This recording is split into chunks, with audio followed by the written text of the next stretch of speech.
Hi guys, welcome back. My name's Hunter and this is Zach. And this is our best guess. Alright, so today we are actually posing a question for both of us. We kind of agree on it. I think we're going to take turns playing devil's advocate, trying to break down each other's I'll start points. off with the devil's advocate argument. Okay, that's fine. Before we get started though, we do have a new beer. It is Modelo today. This Especial. is my personal favorite. This is a Zach beer. So, if you're drinking along with at home with us, we appreciate it. If you can't, all the same. It's Modelo time. Cheers. Modelo time. At least it's not High Life. Alright, so the question today is, are humans inherently good?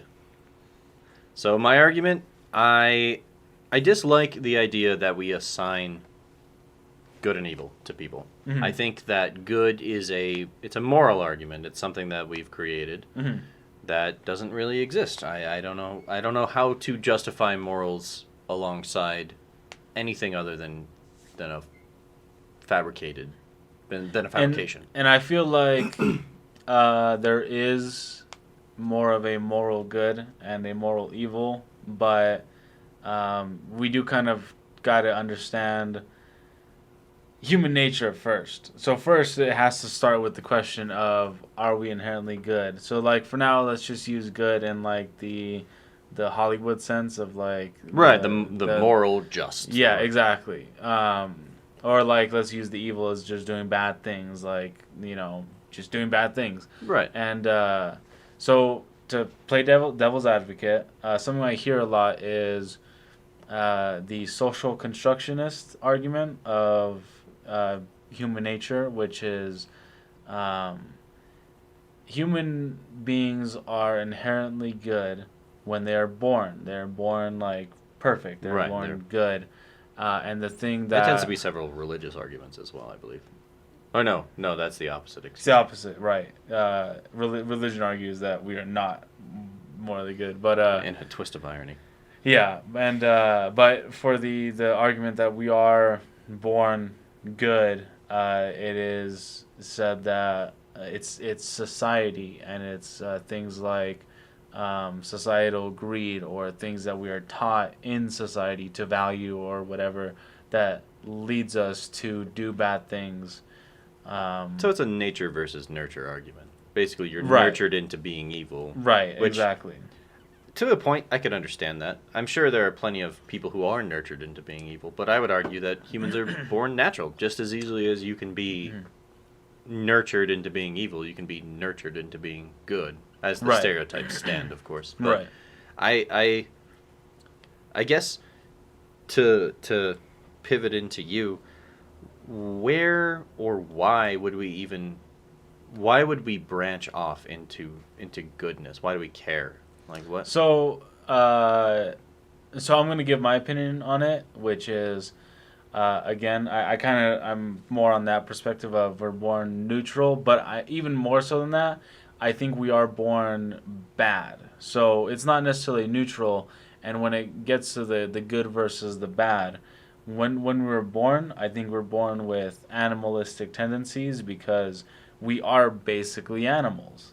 That's evolution. That's the evolutionary argument, which is we came from nature. We have the same survival instincts as any other animal would. So when you see people doing quote unquote bad things, it's things like stealing, which is like trying to get more like resources. Right? They're trying to get in the higher position. Or when you see people sort of like maybe like rich people like being greedy and being hoarding, right? And that's what it is. It's keeping all of your resources in one area to increase your chances of survival. And but that doesn't explain things like murder or rape or it does. So with like rape, like especially rape, that's a very, very animalistic tendency. So as animals, we have the natural drive to reproduce, the drive to just have sex, to reproduce, to make more of us. And in animals, they don't have the capacity for language like we do, so they can't ask if things are okay. The more powerful animal, the more dominant animal rapes the other animal, pretty much. I mean, you said it yourself. They don't have the capacity. That's the argument. Is we do have the capacity. We are. If I'm playing devil's advocate, I would say that because we are born with that capacity, we are born with the acknowledgement that good exists within us. That we ought to do good. And I don't think that the sort of like argument that we ought to do something is inherent in the capacity for that. So, because it doesn't, there is no impetus on the biological like survivalism like aspect of it. I think I can argue that. Well, there's the argument of like you won't be able to have a social standing if you don't do the morally good or whatever, which directly inhibits your ability to breed, to but that's establish not dominance. entirely true, because then you see these underground like pedophile rings where that is but bad are you attributing that to a natural state? Yes, because in the natural sense, they are just doing what they are doing naturally, and for us, we have the capacity to see, and so that's where I think the good versus evil argument comes in, is in the scale of human suffering. So when you see because most other animals don't acknowledge, well, they do acknowledge, but not to the same degree, wide scale human suffering. It's more very or animal literal, suffering, right? They don't see the suffering of the other animal that they are, trying to impregnate or eating or doing whatever with. By the way, this I assume is going to be a trigger warning video. It's going to be fairly graphic and fairly offensive.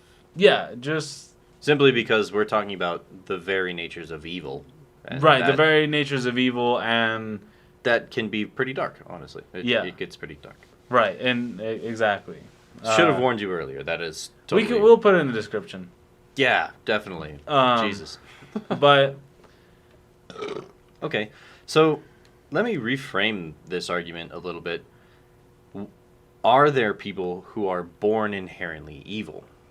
So is there a dichotomy between those who are born good and those maybe even just few who are born evil, or is it all humanity is good and some people learn to be evil? So the argument about the whole like people being born good, I don't think they believe that people can be born evil. Maybe they do. I don't know. It's a confusing aspect. Yeah, I don't know where they start off. Like, I don't know where the first domino takes off for them. Right, because if some people can be born evil, that would mean, in some fashion, it could increase in number, right? Like, exactly. If it exists, it can increase. There's not like a set percentage of humanity that's going to be born evil. Yeah, because then there's probably the more proclivity to have kids that are born evil versus born good. Which, again, I'm more on your side of... I think it's more neutral, and because there is no like objective good versus evil in the sense of a universal global scale, right? Exactly. But I think there is the scale of human suffering, right? And that's a big scale, especially when you're looking at animalistic tendencies. So with being born neutral, we still have biological drives to eat, to have shelter, to reproduce, to do all that, and because of that, we still have the animalistic tendencies to do things such as dominate, which other animals will do, or compete, right? Just in general, and especially when people bring up like the fact that human beings are the only ones with capacity for moral good or moral evil, I think that's where like the like religious idea comes in, of that being like a miracle, because it is a miracle for an animal such as us to develop that capacity to say, maybe I shouldn't like rape this other animal, or maybe I shouldn't. Miracle is a little bit of a stretch. I mean, I understand that the implication is it's astronomical or it's Right. miraculous in Right. general. It's It's a very, it's very, a crazy phenomenon. Yes, but, exactly. It's a very small chance of it happening. Right, but okay. So playing devil's advocate for the whole argument, is there even a point to the good versus evil argument? Do we need it to survive? Is that something it's inherently a part of us that is required for our continuation? I think it does because with a lot of the sort of like good like the paragon tendencies, goodness, right? The good actions, so to speak. right? What those end up in is more humans being able to contribute to sort of the progression of humanity versus the more bad or like evil ideas. It is more Bless you. thank you. It's more like blocking our progression as humanity, as a human race. Because I'm sorry, I think I missed something. Are you saying the goodness is blocking our progression? no, the goodness is what pushes us forward, and the badness, like the evilness, is what is blocking us from it. Because with the goodness, you are able to try to reduce that human suffering. You're trying to have a theoretically right, and that's where I think that good comes from, is the reduction of human suffering. It's interesting that you keep bringing up specifically human suffering to me, because human suffering is taken on such a blunted scale now. We see people starving in Africa, countries they're devastated by war, families separated at the border, all kinds of stuff. And are more people being born evil, I guess, is back to my original question. Like, yeah, maybe they're all born good, but are we now nurturing more evil so people? I think the issue with the whole being born good or born evil thing is if you are quote unquote born evil, then it's kind of just assumed like, oh, this is just how I am. And then you sort of like see the more evil side of things, like going more into war, being more into oppressing people, being more into not caring about poor people. But again, I think that's kind of like wrong just to begin with. And I think with thinking that you can be born good or being born evil, it voids yourself of responsibility of evaluating your own actions in that neutral sense. Because when you are born neutral, that means there is a responsibility for you on your end on how you behave. Oh, I agree with that. I have I've had an interesting idea, which is that people don't think about the evil they can commit. Yes. Which is something that, and I know it sounds a little backwards, but I think you should constantly think about, not constantly, but check in with, oh, I could do this evil thing, or I could be this bad person. Definitely. And that keeps you more centered away from those actions without accidentally wandering into them. Right, like, exactly. Oh, I could do this evil thing. Or instead of, oh, what's the next good thing I can do? The best way I kind of talk to people about it is I had this neighbor in my old apartments where he was crazy. Like, not... Like the good kind, right? No, not the good... Like, he sold me weed. But, like, he was not very nice. Like, he hit his dog. Like, he was... He was an alcoholic. He was been to prison. So he was not very nice. But, like, I wanted what he was selling, so I still had to interact with him. But there was a couple times where we had, conversations, and, like... I was trying to ask him, I did ask him, I was like, so, like, being 100% honest, how hard is it to, like, not break into a car? Because you see, like, a car, and you see, like, a nice backpack or, like, even a wad of cash. How hard is it to not break into that car? And he's like, pretty hard, honestly, because at any point, like, I could just do that, and it would make things easier for me. And that's a really tough thing for some people to grapple with, is sometimes for yourself, it's way easier to oppress other people to benefit yourself than it is to not oppress other people and then take the long harder Right, so route. implying that they have just a weaker moral compass overall, whether that's nurtured or nature. Right. They just there are more evil people or more evil acts get done because some people just have a lesser moral compass. Right, they just can't control that. So is it something we need to introduce to society? And I think it is, right. And it's something that society really needs to understand, first of all, is it's not as easy to resist doing bad things as people make it out to be. Like, it really isn't, especially when like an animalistic tendency is the survival of yourself. And that's something I've noticed is a lot of people view themselves and in terms of like the collective community, but when you are especially poor or even homeless at a certain point, you are 100% on your own, and your view is entirely individualistic. There's no job, there's no like structure in terms of school. You don't get to make a future plan. It's right, exactly. Right now, it's right now all the time, exactly. So if you're walking around, you're starving, and you see a car, you see a wad of cash in the car, your decision meter on whether or not it's more profitable to just keep walking and take the high road, so to speak, or to break into that car and get that wad of cash, it's not as easy a decision to make as some people make it out to and be. In some cases, it may not even have real consequences, because I've known a few homeless people, and a lot of them are like, I would love to go to jail. All they do is just throw me back out on the street. They arrest me for a night, put me through the books,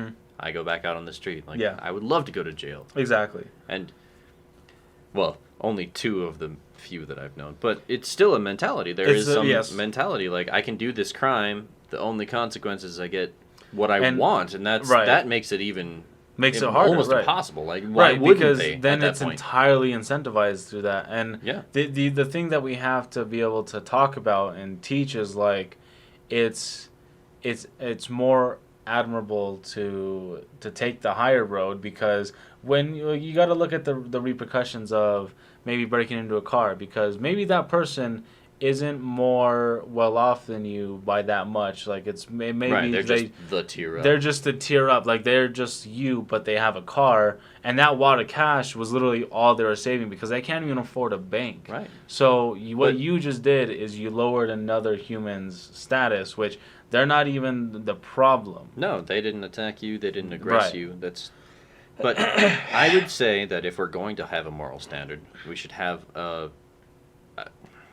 like a reward for being good, almost an incentivization. I know that the trope is that, doing good is a reward in its own right, but that's not necessarily true. If you are the guy who needs to break into a car, either go to jail or get the cash, there's no reason you should pass that by. I stand firm with that. There's no reason you should pass that by. It helps you, and you could take the moral high road, but you could starve to death in 2 days. There's not a lot of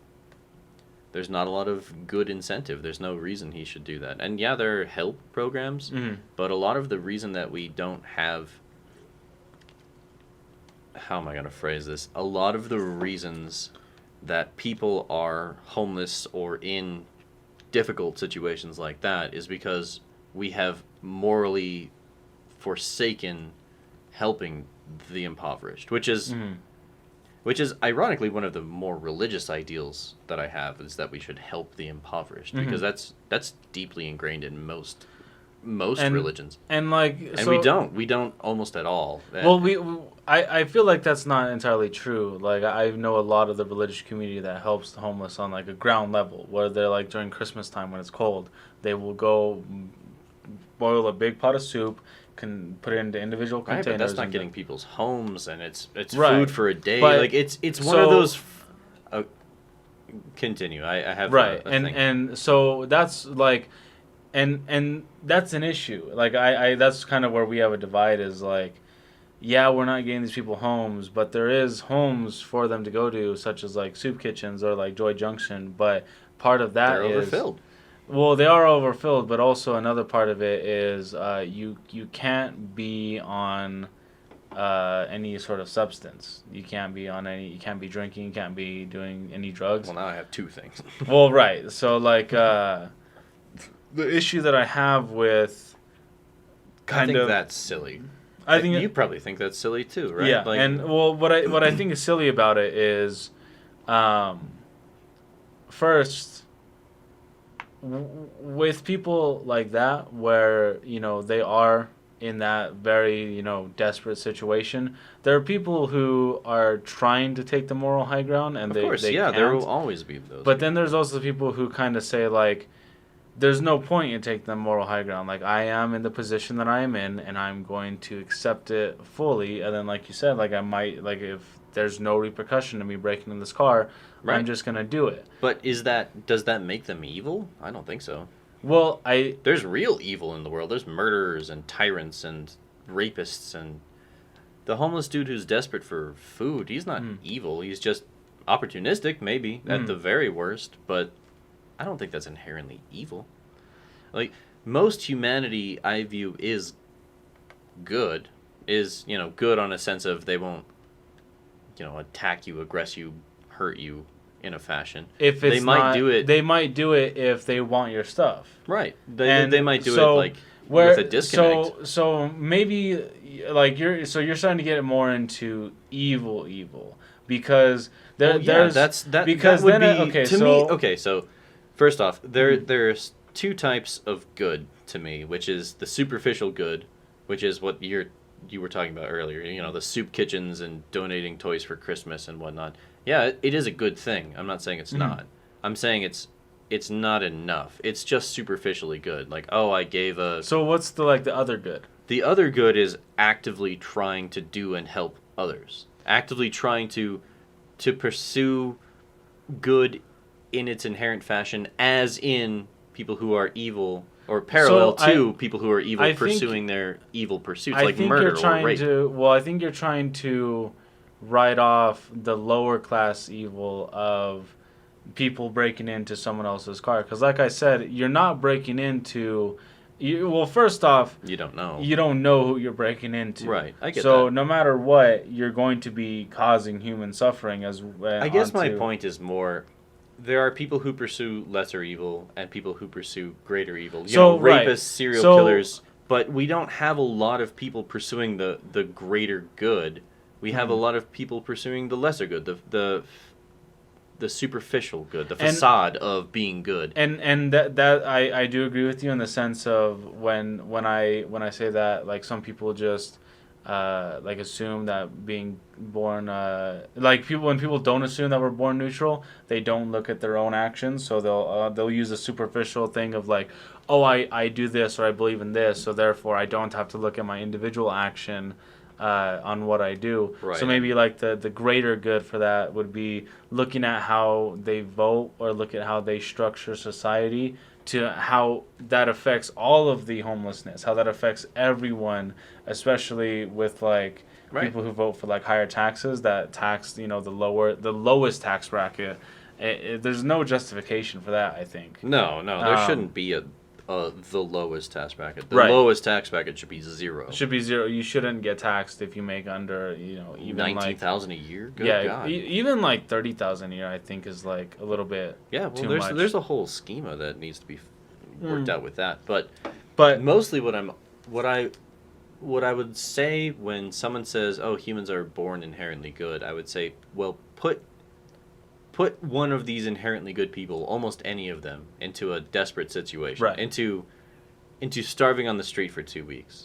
You won't be taking the moral high road the whole time, even if it's you choose the moral high road 50 times in a row. By 51, you're just going to be so worn down by doing that, having no reward for it, getting nothing out of it. Is that evil? I don't think it's evil. Maybe a lesser evil by society standards. Yeah. You can't even classify it as greed, because it's not greed. It's desperation.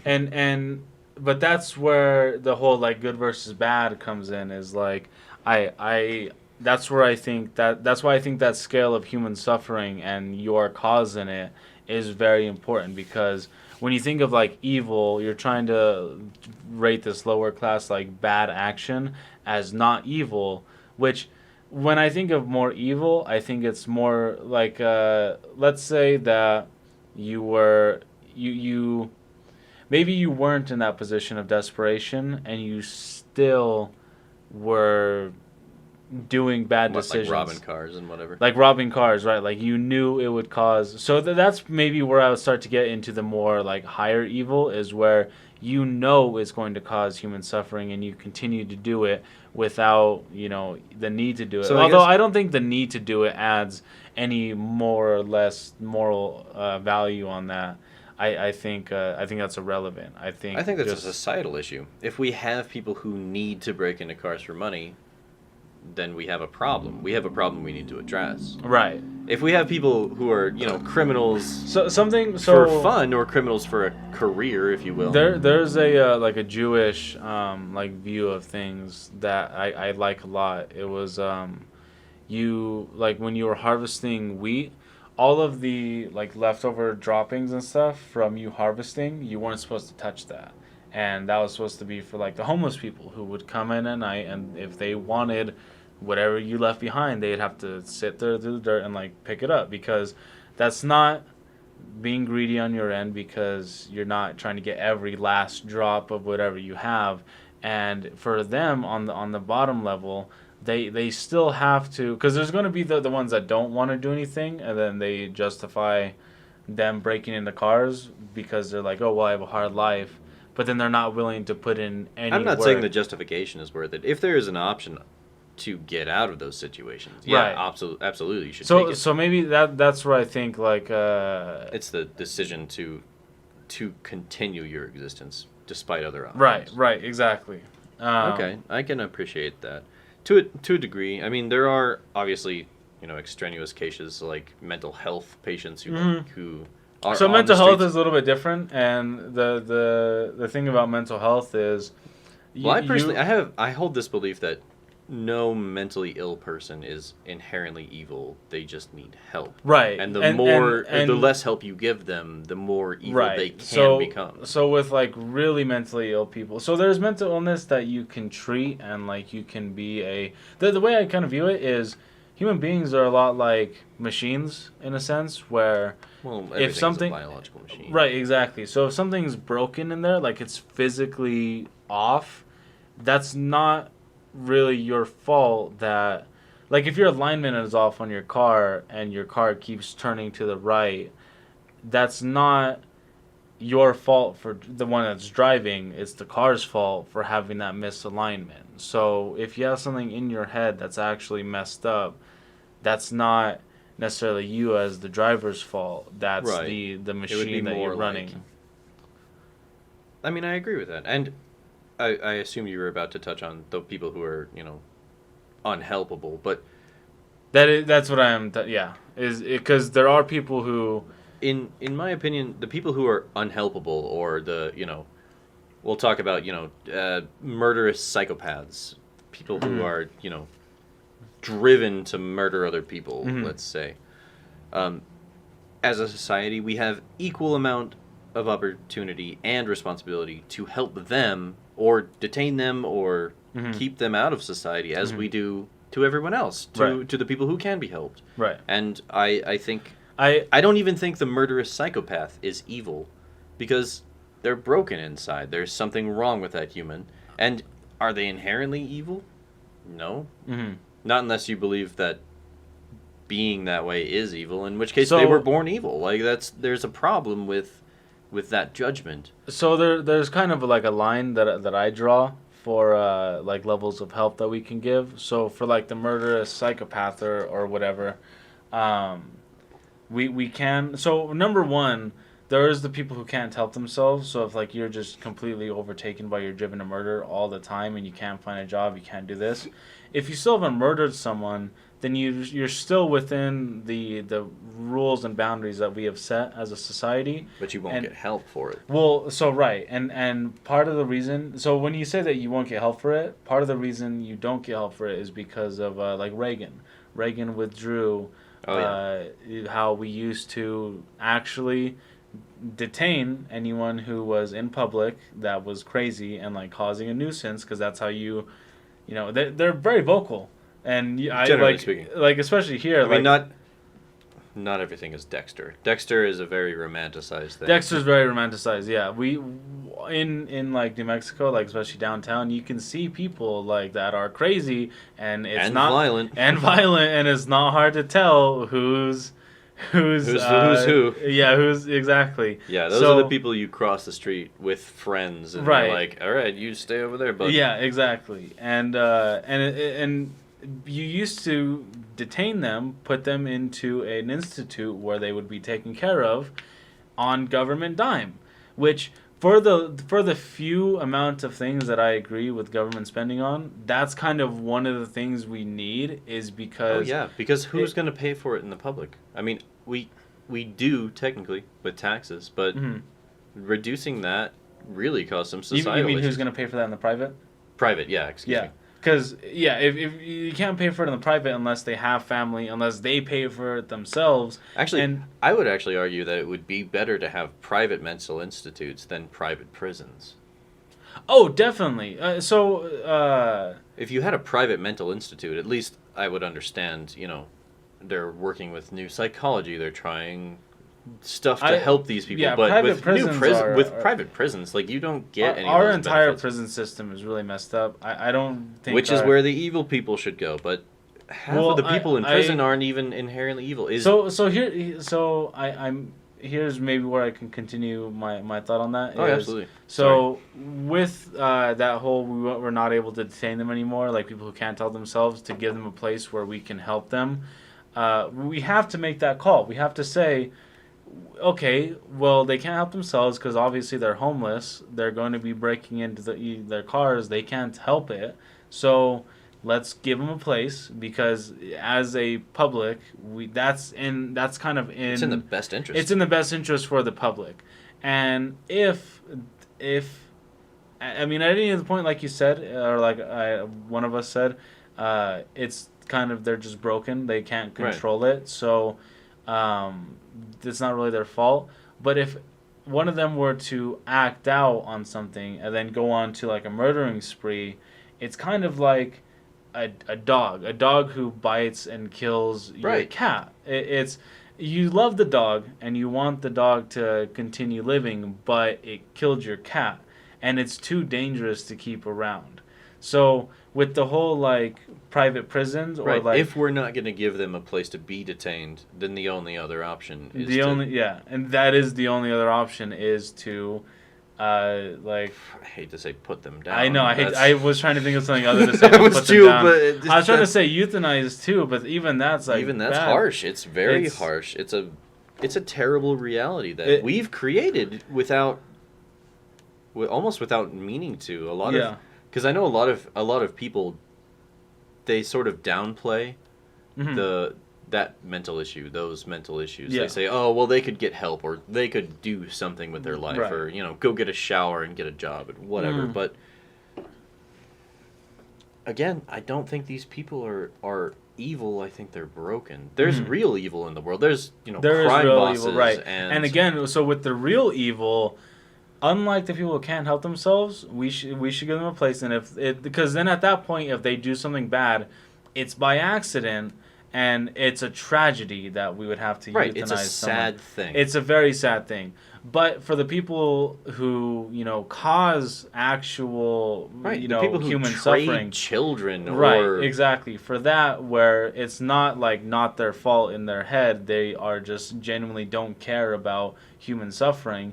For those people, they definitely deserve to be put down because they are actively going against the rules that we put into society. They are breaking society one small step at a time. Right, and they are actually the destruction of society because we have, unlike the people who can't help themselves, they're not the destruction of society. They're just, a symptom. They are a symptom of it, and it is sad. I definitely agree with that. That it's tragic that it is. It's horrible to think about. But the real criminals, the real evil people, the ones that almost sometimes we don't even get to touch because they're so in high power. above. Right. So when I was bringing up like the animal thing and us being more animalistic in nature, those sort of more evil people, those are the ultra dominant ones where they don't care whatsoever about any morality, any human suffering, and they're willing to enact those animalistic tendencies to its fullest without any, like I said, without Right, any they're regard. they're willing to fulfill whatever desires they have through whatever means they can. Right, exactly. And that is what I think evil is. And a lot of people, again, like you said, when we don't check, like Yeah, when our we own, don't have that backboard. yeah, exactly. When you don't think about the type of actions you're committing, you might accidentally be one of those people who are genuinely. Oh, I'm sure there are plenty of evil people who believe themselves to be morally Oh, right. definitely, yeah. Just simply because they're following, or they started following, even a path that they didn't understand, or they didn't check with someone else with, or they found and surrounded themselves by people who think similarly. That's how you get things like the Third Reich. Like, Definitely, that's a very good example. That's like a very good example I like to point to, because a lot of those people, they didn't understand what their personal actions and how, like, politics, especially politics, and what they voted for, what they supported socially, that led to mass criminalization. and I of mean, a giving specific them people. credit that it was a little hidden at the time, but over time it became such a snowball effect to where even people in the lesser government didn't fully comprehend what was happening. There was a lot of misdirection, a lot of hidden agendas. There was a lot of... But there are some steps in there where if everyone were to take responsibility on that low level, Right, if they were to look just a little closer. Right, just a little bit of like, wait a minute, where did my neighbor Sally go? Where did my neighbor Sally go? Or like, even I run a business and I'm not allowed to serve these people anymore. That's very strange. Right, exactly. And even I understand, and there will always be this argument, and yes, this is a very sensitive topic, that people would be afraid at that point. They were, terrified. They wanted their life to continue on. They didn't want to, ruffle the feathers. They didn't want to upset their own government, which at that point was a very dangerous, it was a very dangerous government. thing, right? And that's one reason why. But if you think about, and I don't want to. It's kind of hard. It's a hard topic to say because obviously, it is a very difficult thing to do. But if the shop owner and the shoemaker and the peddler and the houses all down the street all decided to do something about it, and then the next street over, and the next street over, and the next street over, then you would have something concrete that could be done. People lose the aspect of togetherness. They lose the aspect of good that can happen when we get together and say, this is wrong, we need to change stuff. And I see that in the modern day too. We come together with these very fractioned groups. Right, very, very fractioned, right. And so, and this is something people are kind of afraid of, is that is a very good point of people being afraid to speak out against, like, the Third Reich. Like, you would have your business shut down, you'd have this shut down. Die. But you would die, get, like, firing squad, or, like, even in the middle of the night, just come and get taken from your house. Which is one reason why I love the U.S. government so much. Like, not maybe currently, but I love the original Constitution and the ideas that it portrayed, because part of the reason that, like, one of the whole, like, driving forces of the U.S. Constitution is the people shouldn't be afraid of their own government. So we have definitely lost sight of that. And recently. We definitely have. So, like, with the whole, like, I'm not gonna talk about COVID, but let's say that the bad thing, pandemic, the cough, okay, so let's just maybe say that maybe there was a Third Reich in modern day. Let's say those business owners were not allowed to serve to certain people. They could only serve to a certain amount of people. If there was a business who went outside of that and served those people anyway, yes, they might be punished. But like you said, if that whole street maybe just started serving all those people, then maybe the next street over, and then let's say on an extreme sense, maybe the government goes in and says, "Hey, you can't you can't do that. We're gonna come in and like shoot you guys. Right, we'll because bomb the whole town. We'll bomb the whole town. Well, that's when I like the That's Viva la Revolution. exactly. That's where the actual U.S. Revolution comes in, where they say, no, we're not going to let you do that. We're all the same street. We're this community. Yes, there's a chance that government would kill them, but maybe that's where that sort of moral good comes in. Is to reduce that human suffering. They put their own lives at risk to protect. Right. The whole point of humanity, or at least the idealized humanity, is that it's a brotherhood, a sisterhood. Exactly. We're all in this together. We have to support each other to reach out and take someone else by the hand and pull them up to your level. Right. Not step on them to get higher. Right, exactly. It's a sick way of looking at life. That's a really good metaphor. Thank you. Yeah. I appreciate that. Yeah, well, it's sad to me that we've degraded the way that we interact with each other to the point where we don't trust anyone. Not a stranger that we see in the grocery store, not a stranger on the street, we don't trust our bosses, our corporations, our banks, nothing. We have no trust left. We have no desire to do the moral good because it doesn't benefit us, honestly. Yeah. And the more you put yourself out there doing moral good, the less you see back nowadays. Like, I give you $1 today, I may not see that dollar anymore. Right, exactly. And I think the solution is just to reach out to your neighbor, to reach out to even just your friends. Like, hey, how can I help you? Like, let's build definitely. up. And with that, like when you say, how can I help you? There is going to be a point where you give that $1 and you're not going to get $1 back. Right. But honestly, the expectation has to go away. The dollar isn't the important part. It's the friend. It's the connection that you have with that person over the sort of like that's again where kind of religion comes in. Is it's the sort of metaphysical connection between the two people, like the spiritual connection over the physical money or monetary. I totally understand that. There was actually a really, just to, kind of start wrapping this up, there was a really beautiful story, and I don't know if it's true or not, but it was about a homeless guy who was begging on a corner, and a child gave him $1, and the homeless guy took the $1, and he bought a shower. It was years ago, so I don't know how buying a shower worked, if that was a thing, but he bought a shower. You can buy a shower now, like at truck shops. I guess that's true. Yeah. But